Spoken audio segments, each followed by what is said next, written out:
तर question number 39 आज solve करणार आहे आपण. तर क्वेश्चन नंबर 39 असा आहे, a fly wheel of mass 50 kg, radius of gyration about its axis of rotation is 0.6 metre. तर फ्लाय व्हीलचं मास दिलेलं आहे आणि त्याचं radius of gyration.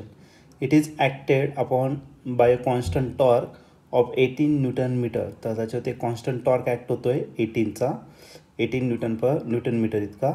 It's angular velocity at t is equal to 8 second is. तर आपल्याला omega find करायचा, पण ब्रॅकेटमध्ये दिलेलं आहे initially fly wheel is at rest. तर सुरुवातीचा अँग्युलर वेलॉसिटी 0 असेल. तर हा क्वेश्चन 2021ला आलेला आहे आणि याचे 4 ऑप्शन आहे. त्या 4 ऑप्शनपैकी पहिलं ऑप्शन आहे 36 rad per second, second option आहे 4 rad per second, third option आहे 8 रॅड पर सेकंद आणि लास्ट ऑप्शन आहे 18 रॅड पर सेकंद. तर आता बघूया या क्वेश्चनचा आन्सर काय असेल ते.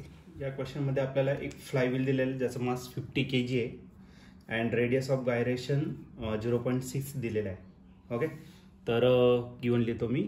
यम जो दिलेला आहे मास तो दिलेला आहे 50 kg, radius of gyration 0.6 metre. या युनिटमध्ये दिलेलं आहे, त्याच्यामुळे कन्व्हर्जनची काही गरज नाही आहे. त्याच्यानंतर याच्यावरती एक टॉर्क ॲक्ट होतो आहे, कॉन्स्टंट टॉर्क, आणि हा जो टॉर्क आहे तो किती दिला आहे तर 18 न्यूटन मीटर एवढा टॉर्क ॲक्ट देतो आहे. अँग्युलर वेलॉसिटी आपल्याला फाईंड करायचं इन टाईम 8 सेकंड. टाईम दिलेलं आहे तुम्हाला 8 सेकंडमध्ये. इनिशियली फ्लाय व्हील रेस्टला दिलेला आहे, म्हणजे इनिशियल अँग्युलर वेलॉसिटी किती आहे 0. आणि आपल्याला जे फाईंड करायचं तो काय फाईंड करायचा तर ओमेगा या ठिकाणी आपल्याला फाईंड करायचा. आता जर तुम्ही टॉर्कचं जर रिलेशन यूज केलं तर टॉर्कचा फॉर्म्युला काय असतो I into alpha. I is moment of inertia, alpha is the angular acceleration. आता I साठी आपण काय यूज करणार आहे mk², कारण रेडियस ऑफ गायरेशन दिलेलं आहे, कोणती बॉडी दिलेलं नाही. आणि ओमेगाचा formula it is rate of change of angular velocity, omega minus omega 0 upon t. हा झाला तुमचा टॉर्क. आता त्याच्या सगळ्या टर्म्स दिलेल्या आहेत त्या आपण काय करणार या ठिकाणी पुट करणार. टॉर्क दिलेला आहे तुम्हाला 18, मास दिलेलं आहे तुम्हाला 50 आणि के जो दिलेला आहे तो आहे 0.6. त्याचा आपल्याला स्क्वेअर करायचा. ओमेगा आपल्याला फाईंड करायचा, ओमेगा 0 दिलेला आहे आणि टाईम जो दिलेला आहे तो किती दिला आहे तर 8 दिलेला आहे. बस याला काय करायचं आता आपल्याला सिम्प्लिफाईड करायचं. 18 ॲज इट लिहिणार, 15 पण ॲज इट लिहिणार आणि 0.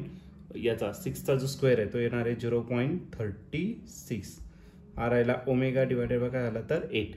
बस आपल्याला ओमेगा फाईंड करायचा. 8 जो इकडे डिवायडेड इकडे काय करा तर मल्टिप्लाय करून घ्या. Then omega is equal to 18 divided by 50 0.36 आणि हा जो 8 इकडे डिवायडेड आहे तो इकडे काय होणार तर मल्टिप्लाय होणार.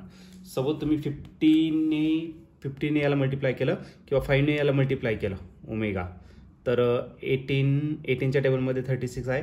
फक्त याला काय करतो मी सिम्प्लिफाईड करतो. याला 5 लिहिणार आणि याला जेव्हा मल्टिप्लाय करणार याला काय करणार तर किंवा मग पॉईंट एक काम करू आपण, हे 2 पॉईंट शिफ्ट केलं 10 किती -2 झाला आणि हा 0 म्हणजे 10 - 1. 36 केला आणि हा 10 - 1 लिहिला. 18 1 = 1, 18 2 किती राहिला 36, 2 1 = 1, 2 4 किती राहिला 8. म्हणजे ओमेगा जर घेतला तर 4 डिवायडेड बाय 5 आणि 10 - 1 वरती गेला तर 10. म्हणजे हा ॲक्च्युअल ओमेगा जो असणार तो किती असणार तर आपला 40 डिवायडेड बाय 5. 40ने जर 5ला डिवाइड 5ने 40ला जर डिवाइड केलं तर भेटेल 8.